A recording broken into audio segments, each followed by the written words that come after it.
সুপ্রিয় দর্শক, আসসালামু আলাইকুম। আপনাদের সবাইকে স্বাগত জানাচ্ছি এখনকার আলোচনা। আপনাদের সঙ্গে আছি আমি সিরাজুল ইসলাম। দর্শক, যুদ্ধের উত্তেজনা, স্যাংশনের চাপ, এর মাঝেই বড় সিদ্ধান্ত নিয়েছে পাকিস্তান থেকে এখন যে কোনো দেশের পণ্য যাবে ইরানে। এই জন্য 1950 সালের একটা আইন সংশোধন করেছে পাকিস্তান। প্রশ্ন হচ্ছে, এটা কি শুধুই বাণিজ্য, নাকি এর পেছনে আরও গোপন কোনো গেম লুকিয়ে আছে? পাকিস্তানের এই গেমের সাথে কি যুক্ত হয়ে গেল চীন? দর্শক, এই সমস্ত বিষয় নিয়েই আজকের এই ভিডিওতে কথা বলবো। আশা করি শেষ পর্যন্ত সঙ্গেই থাকবেন। আর ভিডিও ভালো লাগলে লাইক, কমেন্ট, শেয়ার করবেন এবং চ্যানেলটি সাবস্ক্রাইব করে সাথেই থাকবেন। দর্শক, চলুন মূল বিশ্লেষণে চলে যাই। পাকিস্তানের গণমাধ্যম এক্সপ্রেস ট্রিবিউন থেকে খবরটি পেলাম।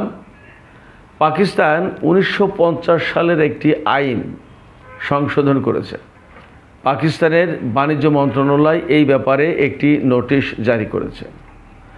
আইনটি সংশোধন করা হয়েছে এই কারণে যে পাকিস্তান থেকে তৃতীয় যে কোনো দেশ ইরানে পণ্য পাঠাতে পারবে। সহজ কথা, তার মানে পাকিস্তান থেকে কোন দেশ ইরানে পণ্য পাঠাবে? পাকিস্তান থেকে ভারত পণ্য পাঠাতে যাবে না ইরানে। তার মানে পাকিস্তানের পেছনে যে চীন, এই চীন থেকে পাকিস্তান হয়ে পণ্য যাবে ইরানে। এই পণ্য কোথায় কোথায় যাবে সেই গল্প আমি পরে বলছি। তার আগে প্রশ্ন হচ্ছে যে কেন এই হঠাৎ করে এই সময় এই আইন পাশ করলো পাকিস্তান সরকার? তাহলে পাকিস্তান আঞ্চলিক এই ভূ রাজনীতির খেলায় নিজে অনেক বড় খেলোয়াড়ের আসনে বসে গেল কিনা, এবং এই পাকিস্তান তার অত্যন্ত ঘনিষ্ঠ মিত্রদেশ, বন্ধুদেশ চীনকে বিশেষ কী সুবিধা দিতে যাচ্ছে?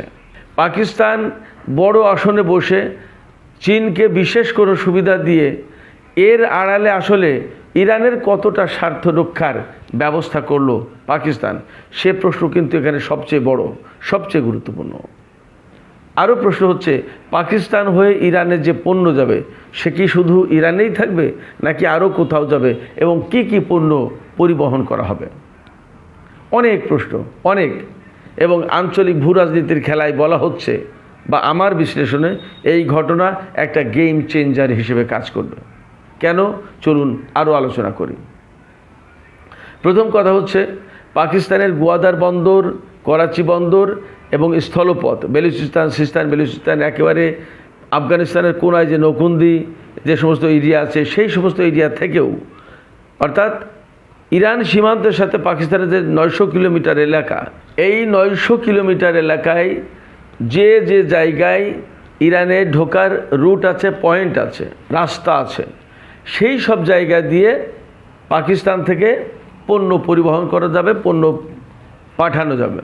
তার মানে অনেক বেশি রুট ইরানের সাথে কানেক্ট করার জন্য পাকিস্তান সরকার এই আইন সংশোধন করেছে। 1950 সালের একটা আইন। প্রশ্ন হচ্ছে, এই সময় কেন এই আইন সংশোধন? আপনারা সবাই জানেন, আমরা সবাই জানি, হরমুজ প্রণালীতে ব্লকের সৃষ্টি করেছে আমেরিকা। তাহলে এই সময় ইরানে জরুরি কিছু পণ্য পরিবহন করা একটু জটিল হচ্ছে। বিশেষ করে চীন থেকে প্রচুর পরিমাণে খাদ্যপণ্য থেকে শুরু করে বিভিন্ন রকমের পণ্য, ইলেকট্রনিক সামগ্রী থেকে নিত্য প্রয়োজনীয় বহু পণ্য ইরানে যায়। এই পণ্যগুলো এখন যেতে পারছে না, একটা ঝামেলার মুখে আছে। এবং হরমুজ প্রণালী নিয়ে কিন্তু বিরাট রকমের অনিশ্চয়তা রয়েছে। এবং হরমুজ প্রণালী কেন্দ্রিক যে সংঘর্ষ, সংঘাত, দ্বন্দ্ব, এটা যে খুব দ্রুত শেষ হয়ে যাবে এটা ভাবার কোনো সুযোগ নেই, কারণ নেই, এখনও সেই পরিস্থিতি তৈরি হয়নি। তার মানে হচ্ছে, ইরান এবং আমেরিকার মধ্যে যতক্ষণ পর্যন্ত একদম স্থায়ীভাবে যুদ্ধবিরতি না হচ্ছে এবং একটা লিখিত চুক্তি না হচ্ছে, ততক্ষণ পর্যন্ত হরমুজ প্রণালী দিয়ে স্বাভাবিকভাবে চলাচল অনিশ্চিত অবস্থায় থাকবে, এটা স্বাভাবিক।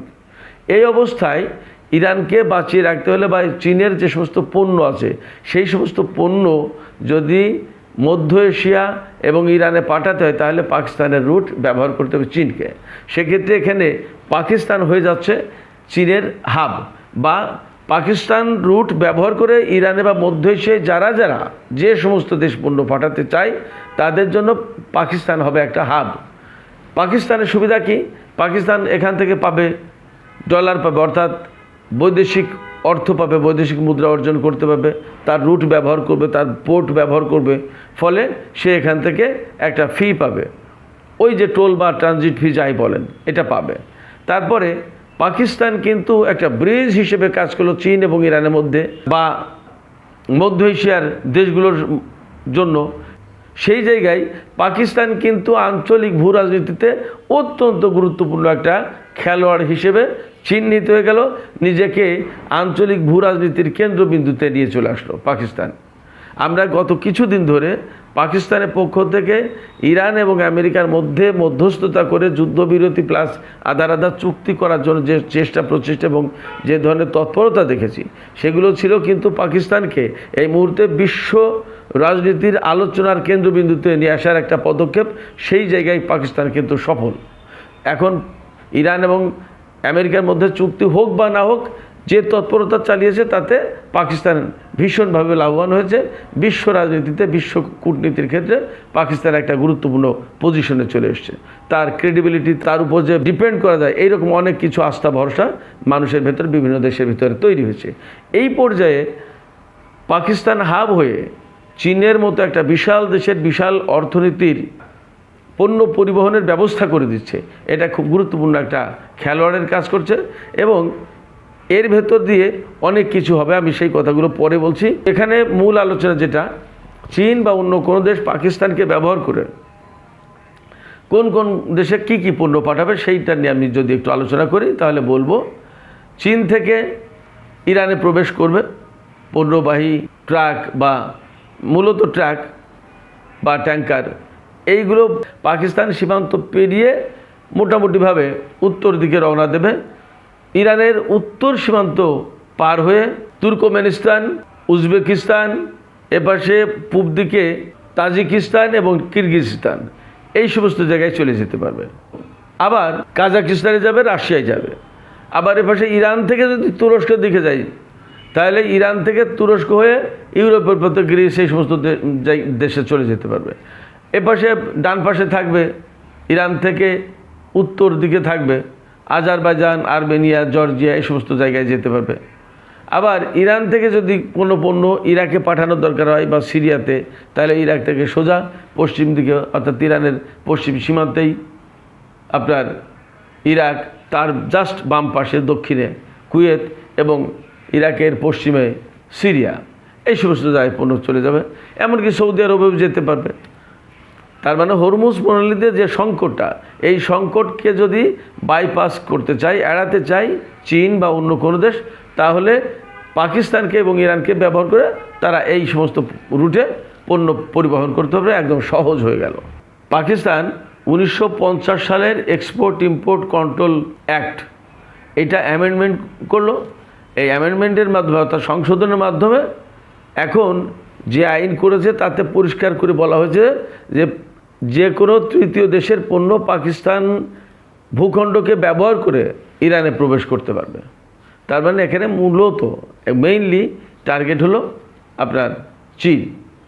আবার যদি পাকিস্তানের ভেতরে তুরস্কের কোনো প্রোডাকশন থাকে, কোনো কারখানা থাকে বা কোনো বাণিজ্যিক জোন থাকে, সেখান থেকে কোনো পণ্য যদি অন্য কোনো দেশে নিতে চায় তাহলেও এখান থেকে নিতে পারবে। সবচেয়ে বড় যে কথা সেটা হচ্ছে যে এইরকম একটা জটিল কুটিল সময়, এই সময়ে পাকিস্তান এই রুট খুলে দিয়ে একেবারে সরাসরি ইরানের পাশে দাঁড়ালো। At the same time Iran এবং চীনের ভেতরে যে বাণিজ্যিক সংকট তৈরি হতে যাচ্ছিল বা হতে পারে, সেই সংকট নিরসনের একেবারে সহজ এবং সুন্দর সমাধান করে দিল, সহজ একটা পথ করে দিল পাকিস্তান। তার মানে এই মুহূর্তে মধ্যপ্রাচ্যে ইরান এবং আদার যে সংকট চলছে, ইসরায়েল এবং আমেরিকার সাথে যে যুদ্ধ চলছে ইরানের, বা সংঘাতময় পরিস্থিতি বিরাজ করছে, এই অবস্থায় একেবারে সরাসরি ইরানের সহযোগিতায় পাকিস্তান পাশে দাঁড়ালো। এই যে পাকিস্তান পাশে দাঁড়ালো, এটার গুরুত্ব মূল্য কিন্তু অনেক। আমরা ধরে নিতে পারি চীন থেকে বিভিন্ন রকমের পণ্য, তৈরি পোশাক, খাদ্য সামগ্রী, তারপরে ইলেকট্রনিক সামগ্রী, মেটাল, আরও গুরুত্বপূর্ণ রেয়ার আর্থ ম্যাটেরিয়াল, আরও অনেক কিছু যেতে পারে। এগুলো হচ্ছে একেবারে সরাসরি ঘোষিত বাণিজ্যের আওতায় এগুলো হবে। ঘোষিত বাণিজ্য রুট যে করলো, এটা কমার্শিয়াল রুট যেটা এটা করা হলো, এখান থেকে মূলত ফর্মাল বাণিজ্যই হবে। কিন্তু এই ধরনের রুট আবার ইনফর্মাল লেনদেনের কাজেও ব্যবহার হয়। সেটা কি? সেটা হচ্ছে, আপনারা সবাই জানেন, আমরা সবাই জানি কম বেশি, যে ইরানকে চীন বিভিন্ন রকমের সামরিক সরঞ্জাম দিয়ে সাহায্য সহযোগিতা করে। এটা যদিও একেবারে ওপেনলি ঘোষণা করে করছে না, বাট এগুলো যে হচ্ছে এটা একদম ওপেন সিক্রেট, এটা সবাই জানে কম বেশি। সেই জায়গা থেকে পাকিস্তানকে ব্যবহার করে যদি চীন চায় তাহলে ইজিলি এই রুটে তার অনেক সামরিক সরঞ্জাম ইরানের কাছে পৌঁছে দিতে পারবে। এমনটা হবে না তার নিশ্চয়তা নেই, এমনটা হবে সে কথা প্রকাশ্যে ঘোষণা করা হচ্ছে না বা হয়নি, কিন্তু এ ধরনের ঘটনা অনেক সময় এরকম রুট ব্যবহার করে ঘটে থাকে, করা হয়ে থাকে। অনেক বিশ্লেষকই মনে করছেন যে পাকিস্তান মূলত ইরান এবং চীনের ভিতরে স্বাভাবিক বাণিজ্যের পাশাপাশি হয়তোবা সামরিক লেনদেনের একটা করিডোর বা পথ খুলে দিল। কারণ এখানে অন্য কোনো দেশের নিয়ন্ত্রণ থাকবে না, চীনের পণ্য যাবে পাকিস্তানে, পাকিস্তান থেকে ইরানে। এখানে কোনো দেশ ইন্টারফেয়ার করতে পারবে না, কেউ দেখতে চাইতে পারবে না যে এই ট্রাকে বা এই লরিতে বা এই ট্যাঙ্কারে কি যাচ্ছে। ফলে পাকিস্তান সত্যিই এই মুহূর্তে চীন এবং ইরানের জন্য বিরাট বড় বন্ধুত্বের পরিচয় দিল, বিরাট বড় মিত্র দেশ হিসেবে নিজেকে উপস্থাপন করলো। এই ঘটনার যে গুরুত্ব, আঞ্চলিক গুরুত্ব, সেটা হচ্ছে এই, আমি কিন্তু অনেক আগে থেকেই বলে আসছিলাম। অনেকেই কিন্তু বলেছেন যে পাকিস্তানকেও বিশ্বাস করা যায় না, চীন রাশিয়াকে তো বিশ্বাস করা যায় না, একথা তো অনেকে বলে থাকে, এখনও হয়তো কেউ কেউ বলে। অনেকে বলেছেন যে পাকিস্তানকে বিশ্বাস করা যাচ্ছে না, পাকিস্তানকে বিশ্বাস করা যায় না, সে আমেরিকার লবির লোক, ইত্যাদি ইত্যাদি। কিন্তু একটা জিনিস আপনারা যদি একটা ছোট্ট ইতিহাস যদি পেছন থেকে ঘুরে আসেন, তাহলে আমি আপনাদের মনে হয় সহজে ক্লিয়ার করতে পারবো। ইয়েমেনের সাথে সৌদি আরবে যখন যুদ্ধ হয়েছে, তখন কিন্তু সৌদি আরব প্রত্যাশা করেছিল যে পাকিস্তান তার পক্ষে থাকবে। তখন যুদ্ধের প্রথম দিকে পাকিস্তানের প্রধানমন্ত্রী ছিলেন নওয়াজ শরীফ। নওয়াজ শরীফ সৌদি রাজা সালমান বিন আব্দুল আজিজকে প্রস্তাব দিয়েছিলেন যে আমি বিষয়টায় মধ্যস্থতা করতে পারি কিনা, একটা সমাধানের ব্যবস্থা করতে পারি কিনা। তখন সৌদি রাজা সালমান তিনি পরিষ্কার করে বলেছিলেন যে তোমার মধ্যস্থতা করার দরকার নেই, তুমি আমার পক্ষে আছো নাকি নেই সেটা বলো, অর্থাৎ তুমি যুদ্ধে আমার সাথে যোগ দেবে নাকি দেবে না তাই বলো। কিন্তু পাকিস্তান সেই সময় খুবই টেকনিক্যালি, খুবই কৌশলের সাথে সৌদি আরবের পক্ষ সরাসরি না নিয়ে, যুদ্ধে না জড়িয়ে নিজেকে সেফ রেখেছিল, নিউট্রাল কান্ট্রি হিসেবে থেকেছিল। সরাসরি রাষ্ট্রীয়ভাবে পাকিস্তান সৌদি আরবের পক্ষে ইয়েমেনের বিরুদ্ধে যুদ্ধে জড়ায়নি। এটা গেল একটা গুরুত্বপূর্ণ ব্যাপার। ইয়েমেনের সাথে সৌদি আরবের যে যুদ্ধটা হয়েছে ওই সময় কিন্তু মূলত ইরান ভার্সাস সৌদি আরব যুদ্ধটাই বা ফিলিংসটাই এরকম ছিল যে হুতিরা যেহেতু ইরান সমর্থিত, অতএব এই হুতিদের কোনো মতেই ইয়েমেনের ক্ষমতা আসতে দেওয়া যাবে না, তাহলে ইসরায়েল, পারস্য উপসাগরীয় আরব দেশগুলো এবং আমেরিকা সবার জন্য অসুবিধা, বিশেষ করে বাবাল মানদেব প্রণালী কন্ট্রোল করবে হুতিরা। এটা ছিল ব্যাপার, যাতে হুতিরা ইয়েমেনের ক্ষমতায় না আসতে পারে সেজন্য তাদের ঠেকানোর খুব চেষ্টা করেছে। পাকিস্তান কিন্তু সেই জায়গায় সরাসরি সৌদি আরবের পক্ষে যায়নি। যাই হোক, এরপরে ধরুন এই যে সংকটটা, এইরকম একটা সিচুয়েশন তৈরি হবে, এ তো ভেতরে ভেতরে সৌদি আরব, সংযুক্ত আরব আমিরাত, আমেরিকা, ইসরায়েল সবাই জানতে পারছিল যে এই ধরনের ঘটনা কিছু ঘটাবে, তাদের তো পরিকল্পনা ছিল। আমেরিকা তো কোনো বিনা পরিকল্পনাই এখানে আসেনি।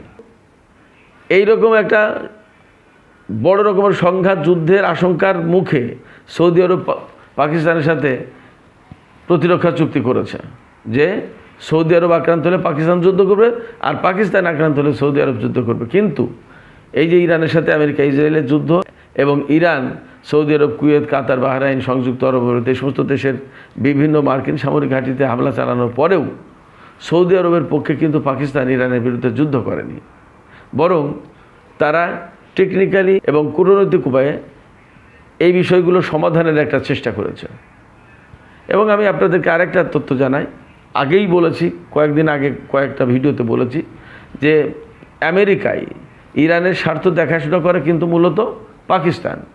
সেক্ষেত্রে পাকিস্তান কিন্তু বেসিক্যালি ইরানের যথেষ্ট ঘনিষ্ঠ বন্ধু, আর প্রতিবেশী দেশ তো আছেই, প্লাস মুসলিম ভ্রাতৃপ্রতিম দেশ হিসেবে পাকিস্তান আছে।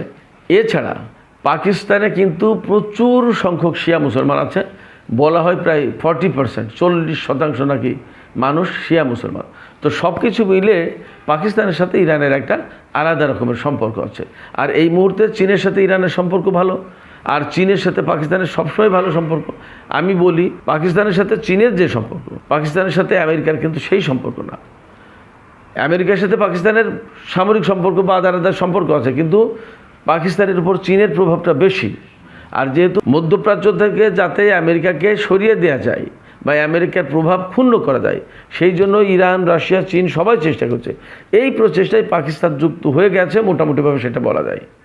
যদিও তারা মধ্যস্থতার কথা বলছে, কিন্তু এই যে ল্যান্ড রুট যেটা খুলে দিল 1950 সালের আইন এখন সংশোধন করে ইরানের ভেতরে পণ্য পাঠানোর জন্য, তৃতীয় যে কোনো দেশের পণ্য পাঠানোর জন্য আইন করলো, রুট খুলে দিল, এটা সরাসরি ইরানের পক্ষ নিয়ে মোটামুটিভাবে কথা বলা যায়।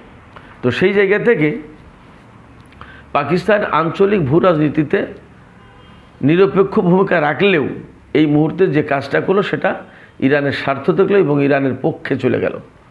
ফলে বোঝা যাচ্ছে, আমি আরও 2 দিন আগে যে একটা ভিডিওতে কথা বলেছিলাম যে ইরানের যে পররাষ্ট্রমন্ত্রী পাকিস্তান, ওমান, আবার পাকিস্তান, সেখান থেকে রাশিয়া সফর করছে এবং ওমানে বসে কাতারের পররাষ্ট্রমন্ত্রী, সৌদি পররাষ্ট্রমন্ত্রী তাদের সাথে আলাপ করছে ফোনে।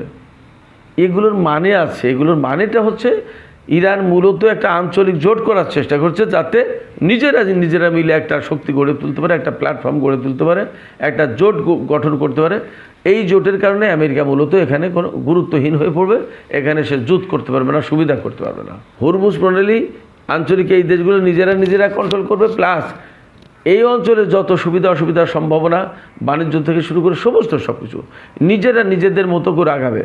এখানে আমেরিকার যে প্রভাব, এই প্রভাব একদম জিরো করে ফেলার চেষ্টা করছে মোটামুটিভাবে। সেই প্রচেষ্টার অংশ হতে পারে এই যে ইরানের জন্য ল্যান্ড রুট খুলে দেওয়া, ট্রানজিট করে দেয়া। পাকিস্তান মূলত একটা গেম চেঞ্জার পদক্ষেপ নিয়েছে, তাতে আপাতত কোনো সন্দেহ নেই। আমি পরিশেষে বলবো, এই রাস্তাটা শুধু একটা রাস্তা না, এটা মূলত নতুন পাওয়ার গেম। এখানে কে কাকে বাঁচাচ্ছে, কে আসলে নিজের খেলা খেলছে, সেটা এখন দেখার বিষয়। সুপ্রিয় দর্শক, আজকের আলোচনা শেষ করব। আলোচনা শেষের আগে আপনাদের কাছে জানতে চাই, আপনাদের কাছে কি মনে হচ্ছে, পাকিস্তান যে রুট খুলে দিল, তৃতীয় যে কোনো দেশের প্রবেশাধিকার দিল পাকিস্তানে, অর্থাৎ তৃতীয় যে কোনো দেশ পাকিস্তান হয়ে ইরানে পণ্য পাঠাতে পারবে, এই ভূমিকার মধ্য দিয়ে পাকিস্তান কি আসলে ইরানের আরও বেশি সহযোগী হয়ে উঠল, আরও বেশি বন্ধু রাষ্ট্র হয়ে উঠল, নাকি এখনও পাকিস্তান সম্পর্কে এই রকমের একটা সন্দেহ সংশয় থাকে যে আসলে পাকিস্তান শেষ পর্যন্ত কি করে বলা মুশকিল। আপনাদের কি মনে হয়? আপনাদের মতামত কমেন্টে জানাতে পারেন। আর ভিডিও ভালো লাগলে লাইক, কমেন্ট, শেয়ার করবেন এবং চ্যানেলটি সাবস্ক্রাইব করে সাথেই থাকবেন। দর্শক, আজকের আলোচনা এখানেই শেষ করতে চাই। আপনারা সবাই ভালো থাকুন। আল্লাহ হাফেজ।